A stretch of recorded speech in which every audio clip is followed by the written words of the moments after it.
Ladies and gentlemen, brothers and sisters, friends who seek the truth today, today I stand before you to uncover a painful chapter from human history. A chapter that some hide away, but one that demands our attention. I ask you, how much shame does this bring to our shared human story, to the human race itself, to the very idea of what it means to be human? You decide. Does Islam truly come to teach kindness and dignity to the people, or does it sometimes reveal a dark side that shames all of us?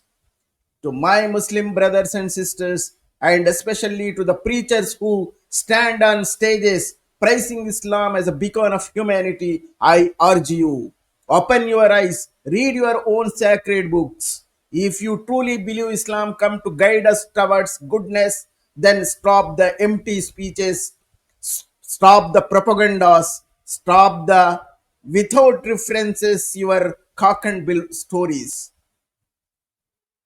Dive into your scriptures, face the truth about those early leaders who lacked the courage to give up to their own words.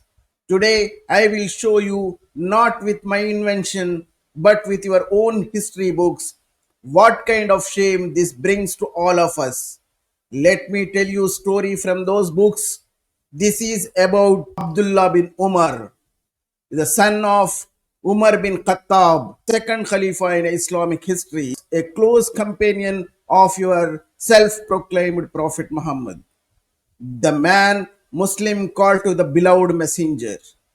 Umar's son Abdullah bin Umar once went to a market. It was a place where slave women were bought and sold like goods. Abdullah didn't just watch, he walked up to the buyers. He told the sellers to strip the women of their clothes.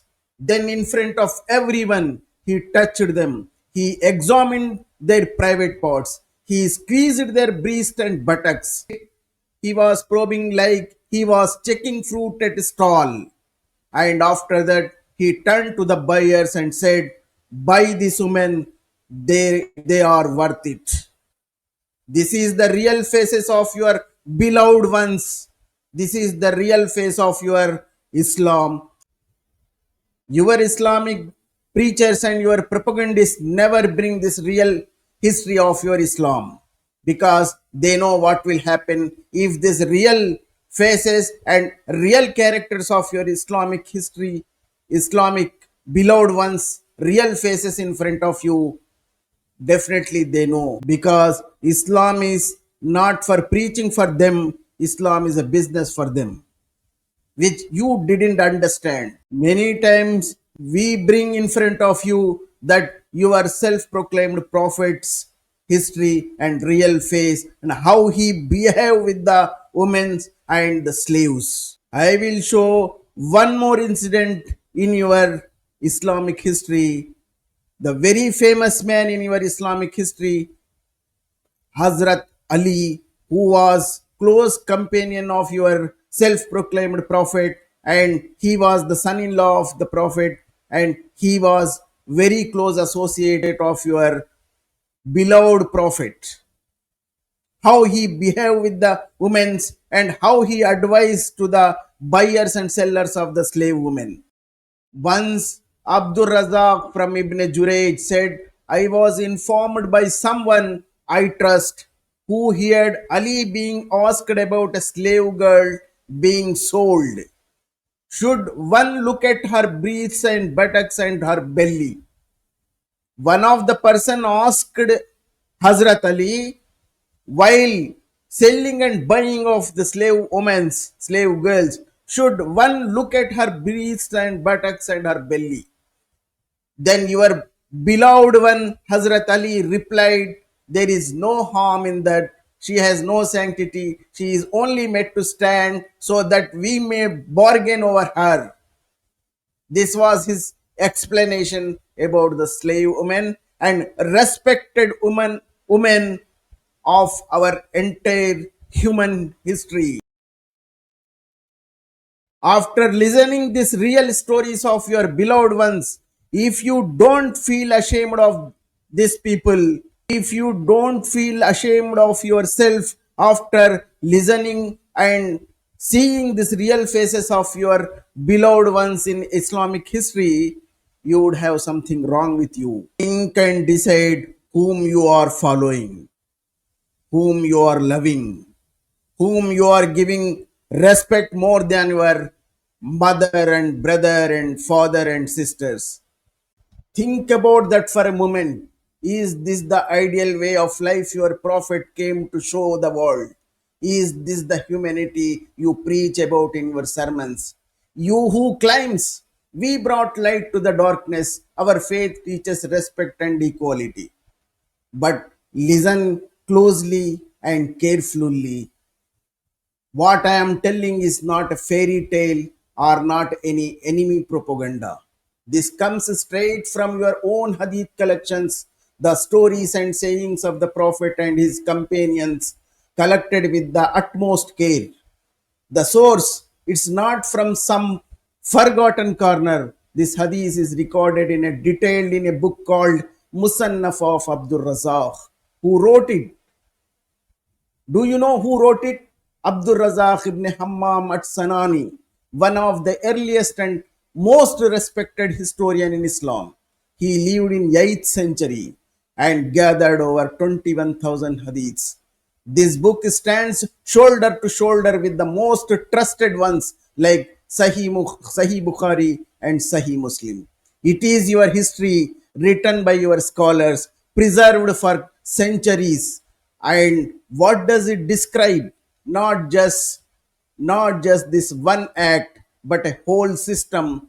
Slave women bought and sold, their bodies inspected for pleasure, for desire. Every word I share, the touching, the exposure, the advice to buy, it's all there in black and white. No exaggeration, no lies. Today, in mosques and TV preachers rise with proud voices. They say Islam elevated women, it taught the world compassion.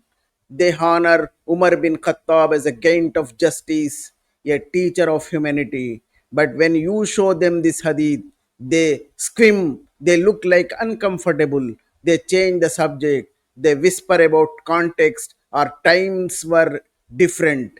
But was it? Does inspecting naked women in a market ever teach humanity? Or does it teach cruelty? Does it bring dignity? Or does it strip it away? I challenge you, those voices of propaganda, stand up and face this. Read Musannaf of Abdul Razak, page by page, hadith by hadith.